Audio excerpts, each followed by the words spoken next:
Mga ka-sisters, naggawa ako ng panungkit. Kasi may nakita ako doong puso ng saging. Banana blossom, ba? Parang hindi alam sa English ha.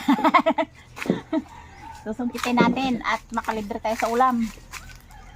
So ayan, may puso ng saging. Ubi na.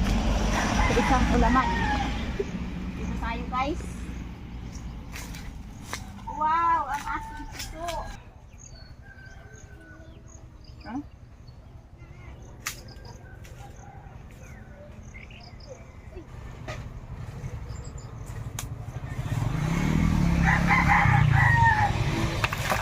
Abaw! Very good. Bakit parang ayaw? Ay!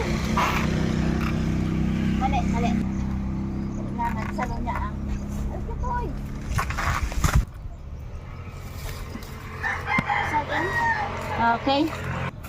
Sirang dahon ba? Parang hindi yata patalab na ah. Ibang klase ginawa natin.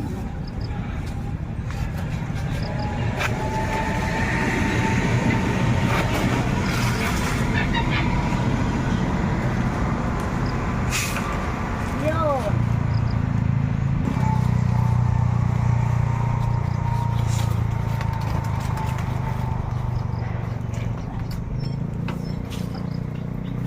Abaw! Nagdulas. Nadulas ah. Tama?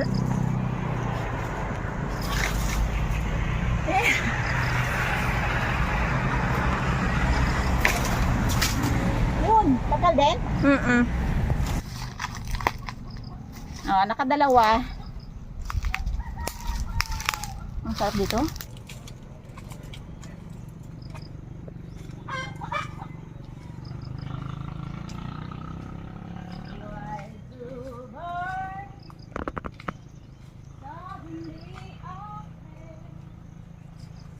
Tingnan ni Mister, galing sa dagat.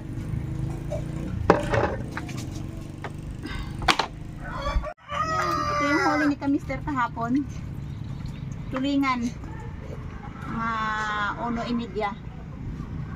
Yan, 1.5 kilo siguro to. Higit. Lang namin ng yelo yung aming isda kasi nga napakamahal na ang kuryente dito sa amin at hindi na ako nagbukas ng freezer.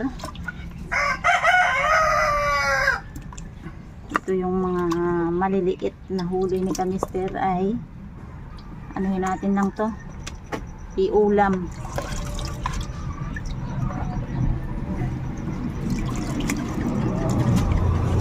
Yung mga plastic na yan ay yan ang binalutan ng yelo.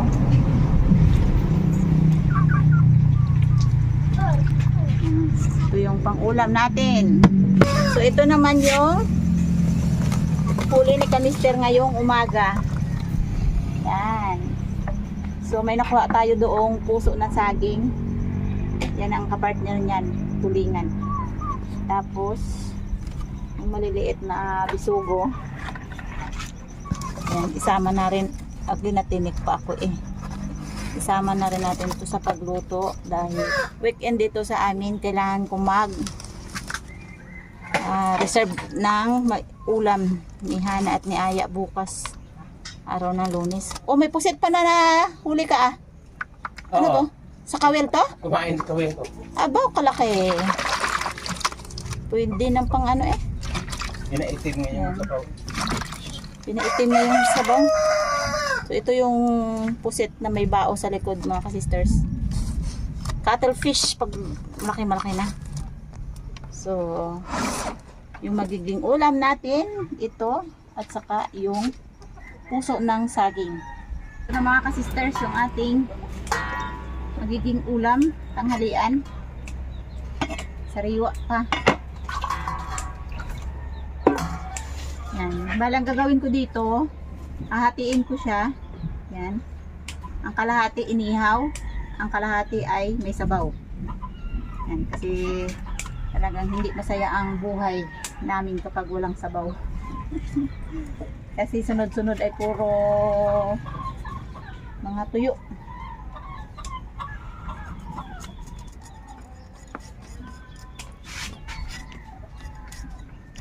Ihawin natin.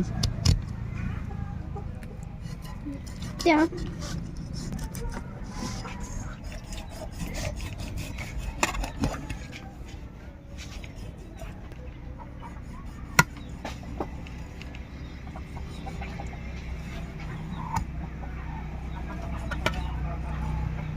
So, ito yung ating pang-ihaw. Kunting asin lang.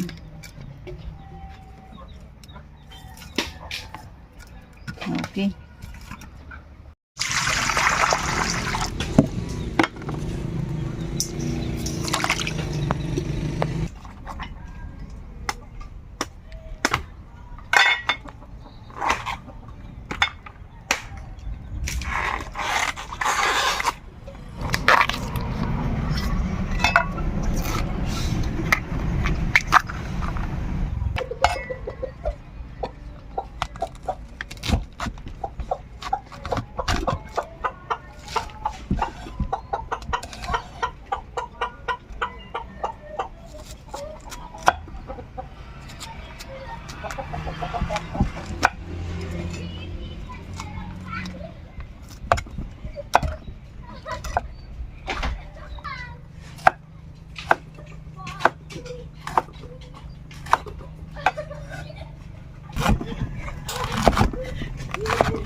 So ito mga ka-sisters ay saluyot.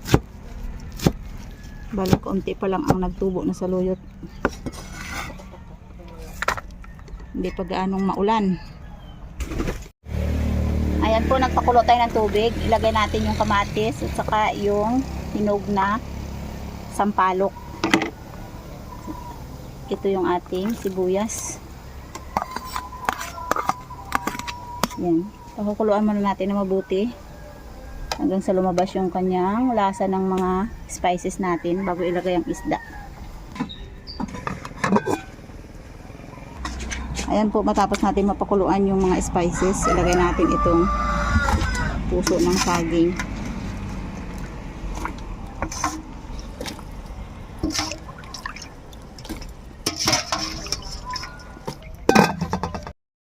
Lagay natin ang ating isda.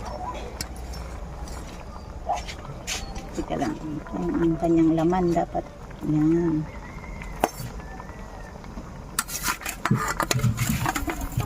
Ito yung itlog ng tulingan.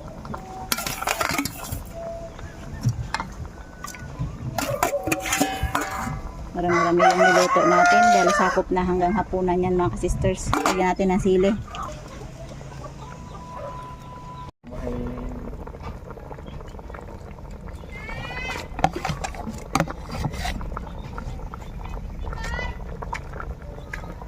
Kunting dulas-dulas lang mga sisters. Saluyot tayo. So templado na ito. Pagka luto ng saluyot ay pwede na. So ito na yung ating inihaw mga sisters. Okay. Yung isda ang pasok. Ang puso ng saging may carbs yan. Pero konti lang. Gulay pa rin yan. Yes, sa katawan. Sarap ng sabaw mga ka-sisters. Oh, parang kulay gatas. Ganyan kapag nagluto kayo ng sinigang na puso ng saging.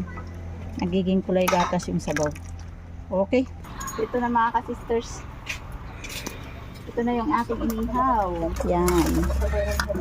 Luto na ang inihaw natin. Okay mga ka-sisters, tanghalian tayo dahil hapunan na. O tagatabog ko na. Bilangaw. So pray tayo. Maraming salamat sa Diyos. Amen.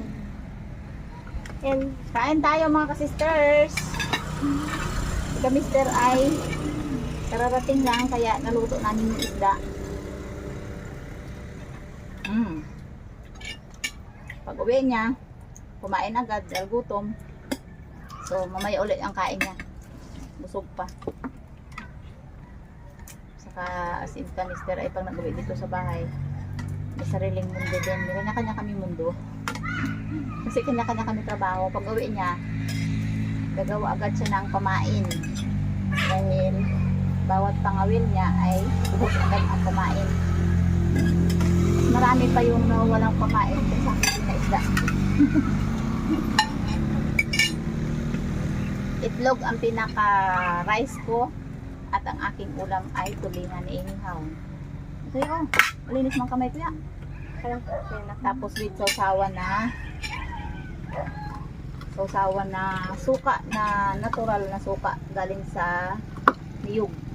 Uy, anghang yan. So, fats and protein pasok sa low carb.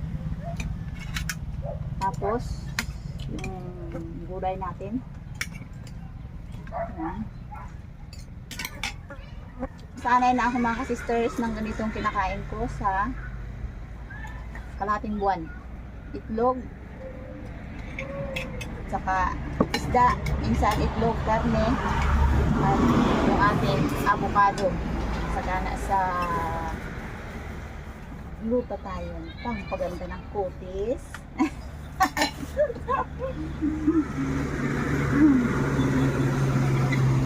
Ay, nagdikit ang itlog. Kain ka na! Kung gusto mong magsabay sa amin, kumain ka. Ano nga pagkain niya ay busog ka, kain lang.